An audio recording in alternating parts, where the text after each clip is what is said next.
आज हम अध्याय 2 बहुपद की प्रश्नावली 2.2 का प्रश्न पहला सॉल्व करेंगे, जिसमें हमें निम्न द्विघात बहुपद के शून्य ज्ञात करना है और शून्यकों तथा गुणांकों के बीच संबंध की सत्यता की जांच करना है। अब हम प्रश्न दूसरा 4s² माइनस 4s प्लस 1 यह द्विघात बहुपद का व्यापक रूप है। तो यहाँ a का मान 4 है और b का मान -4 है और c का मान धन 1 है।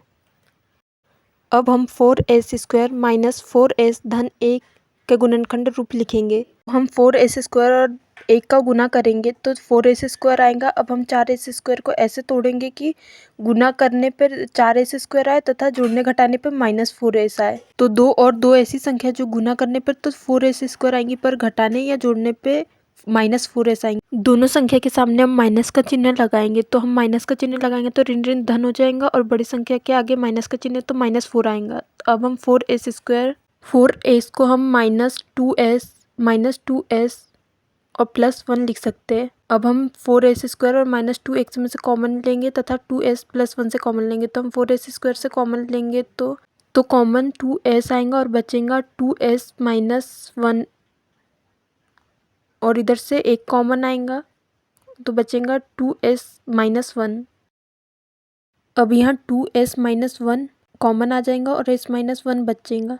अब हमें इसके शून्य ज्ञात करना है, तो हम इसे 2s - 1 बराबर 0 तथा 2s - 1 बराबर 0 लिख सकते हैं। अब -1 पक्षांतर हो जाएगा तो 2s बराबर 1 आएगा और इधर भी 2s बराबर 1 आएगा।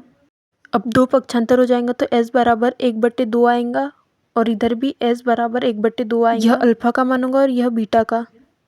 शून्यक हमें ज्ञात हो गए। अब हमें जांच करना है, तो इसके लिए हमें सूत्र लगाना होगा अल्फा बीटा बराबर c/a और अल्फा प्लस बीटा बराबर -b/a।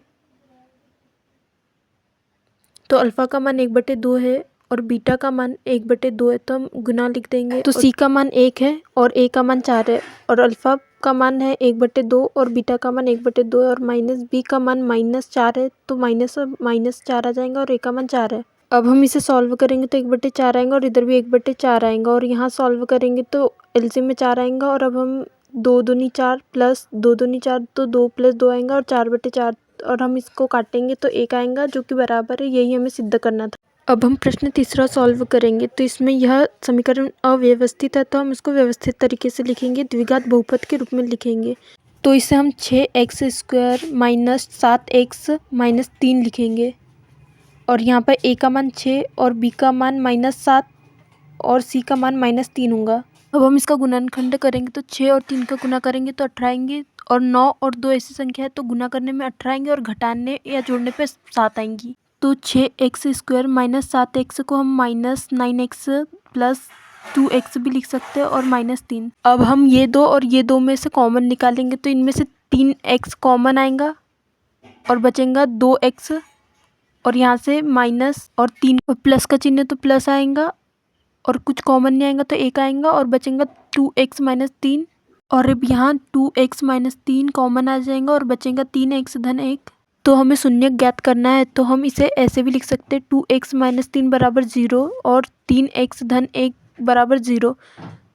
तो यहाँ पर -3 पक्षांतर हो जाएगा तो 3 आएगा और यहाँ +1 पक्षांतर होगा तो -1 आएगा। अब यहाँ 2 पक्षांतर होगा तो 3/2 आएगा, जो कि अल्फा है, और यहाँ 3 पक्षांतर होगा तो -1/3 आएगा और ये बीटा होगा।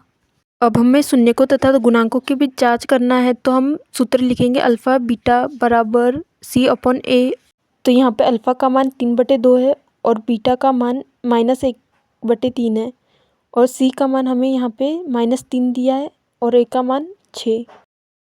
अब हम इसे सॉल्व करेंगे तो -3/6 आएगा और इधर -3/6 दोनों बराबर है। अब हम अल्फा प्लस बीटा बराबर -b/a की जांच करेंगे, तो यहाँ अल्फा का मान 3/2 है तथा बीटा का मान -1/3 है और b का मान -7 है और a का मान 6 है। अब हम इसे सॉल्व करेंगे तो एलसीएम 6 आएगा। अब हम 2 से 6 में भाग देंगे तो 2 × 3 = 6 और हम 3 प्लस करेंगे तो 9 आएगा और माइनस का 2 आएगा और -7 को जैसा कि वैसा लिख देंगे और इसको सॉल्व करेंगे। धन ऋण ऋण होता है तो 7 आएगा और बटे 6। और ऋण ऋण धन होगा तो 7/6 और ये दोनों बराबर है, यही हमें प्रूफ करना था।